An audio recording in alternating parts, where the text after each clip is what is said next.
Ya saudara, kembali lagi dalam Sapa Jambi. Di segmen ketiga ini kita mungkin masih berbincang-bincang ya terkait kejanggalan kematian almarhum Aryadi di Tebo beberapa waktu lalu. Mbak Rokayah, kalau boleh saya bertanya, untuk keseharian almarhum ini bekerja sebagai apa?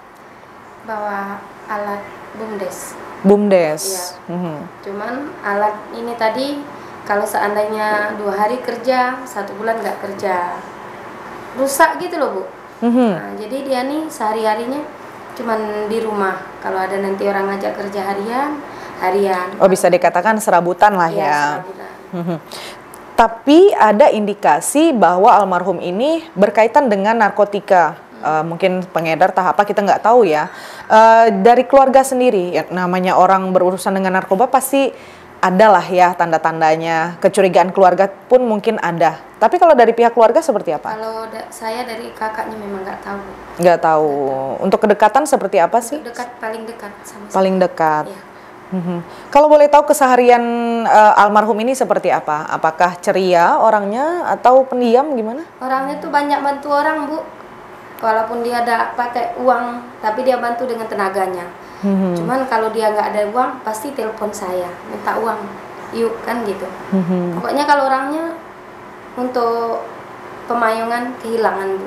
Masalahnya dia tanpa uang dia bisa bantu orang.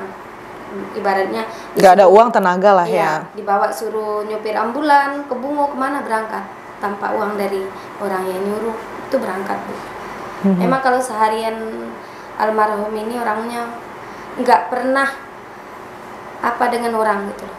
Ibaratnya apapun urusan orang di desa tuh tak apa-apa dia ada ini nggak open gitu loh Bu, dia gitu loh. Pas giliran kerja, pas giliran di rumah ya di rumah gitu loh. Komunikasi terakhir dengan pelaku kapan sebelum meninggal itu? Komunikasi dengan almarhum ya, mohon maaf. Komunikasi dengan almarhum hari Jumat. Berarti bisa dikatakan almarhum ini punya handphone pribadi, telepon genggam pribadi. Tapi apakah sampai saat ini telepon genggam milik almarhum itu kembali kepada pihak keluarga? Belum pulang. Nah, ini yang ingin saya tanya dari tadi Bang Ramos. Kemana? Tadi kan motor korban ditemukan di rumah salah satu temannya yang diduga menjadi DPO saat ini. Nah, lantas di mana handphone pribadi milik korban? Menurut keterangan dari sekilas info, tapi ya pernah yang telepon saya minta kodenya, itu tolong Bu kasihkan kode handphone almarhum. Saya tidak Itu tahu. yang meminta siapa? Yang meminta dari pihak Kasat Narkoba Tebo.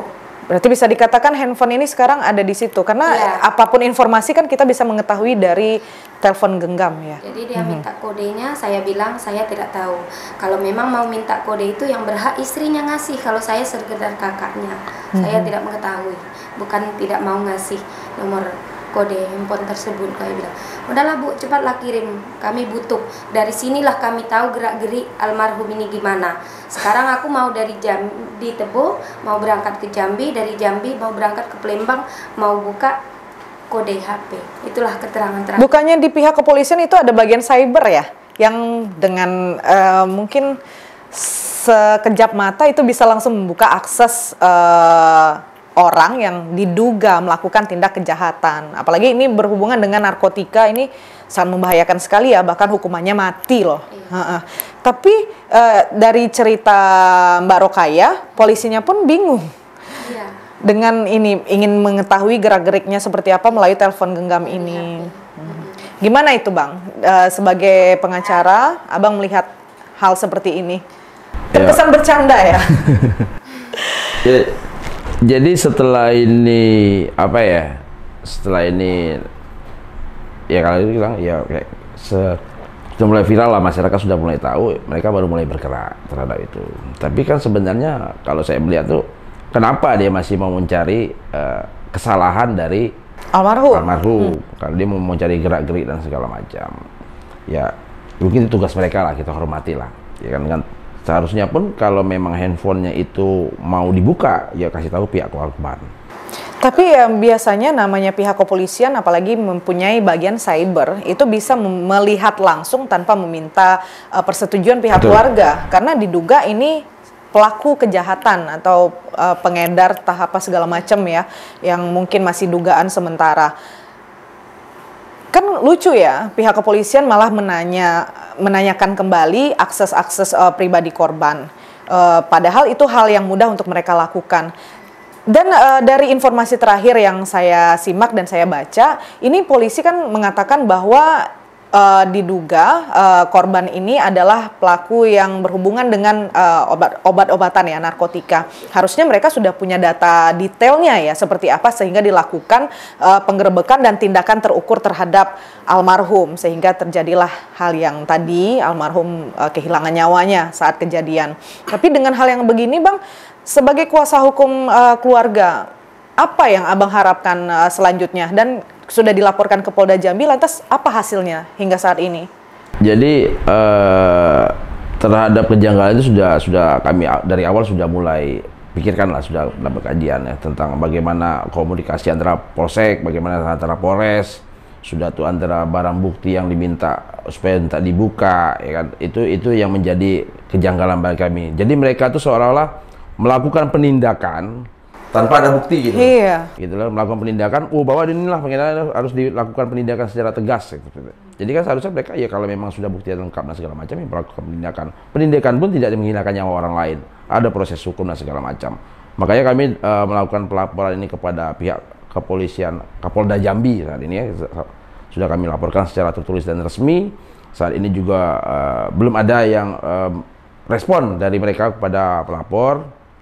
Dan pihak dari pelapor juga belum diperiksa karena kami baru melayangkan surat kepada mereka tentang kronologisnya. Nah, yang kami harapkan dalam perkara ini supaya yang pertama dilakukan investigasi lah secara tegas dan terang.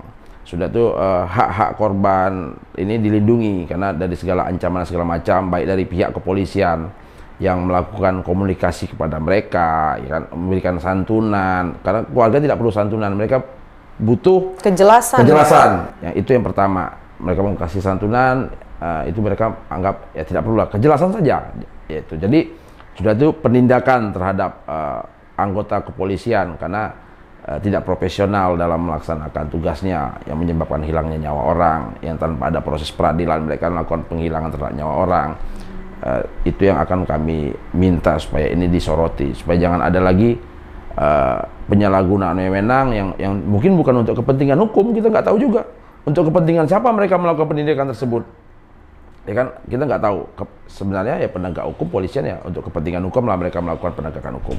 Nah, jadi mereka juga harus bertanggung jawab terhadap penindakan yang mereka lakukan. Jangan tidak bertanggung jawab terhadap menyebabkan korban atau keluarga korban merasa mereka tidak terlindungi hak secara hukum. Bisa saja nanti keluarganya Mbak tiba-tiba ditembak, nih narkoba nih, kan nggak segampang itu. Ada proses penegakan hukum. Jadi kepolisian itu tidak bisa menggunakan kewenangan mereka untuk kepentingan selain dari kepentingan hukum. Itu yang kami minta.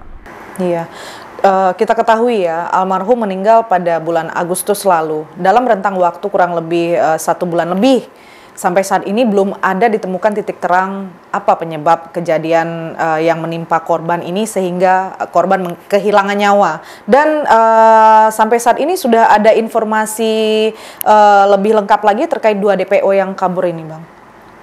Iya, sampai saat ini polisi juga tidak pernah rilis ya entah apa perkembangannya. Apakah 2 orang ini benar-benar ada atau tidak? Kita jadi tanda tanya ya.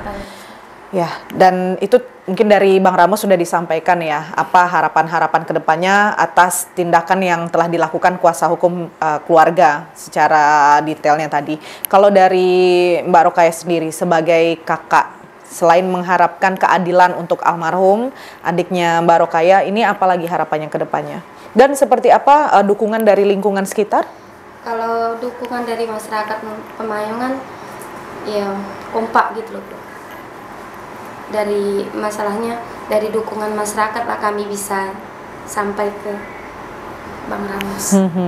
Namun jika tidak ada kepastian dan keadilan untuk adiknya Mbak Rokaya, bagaimana?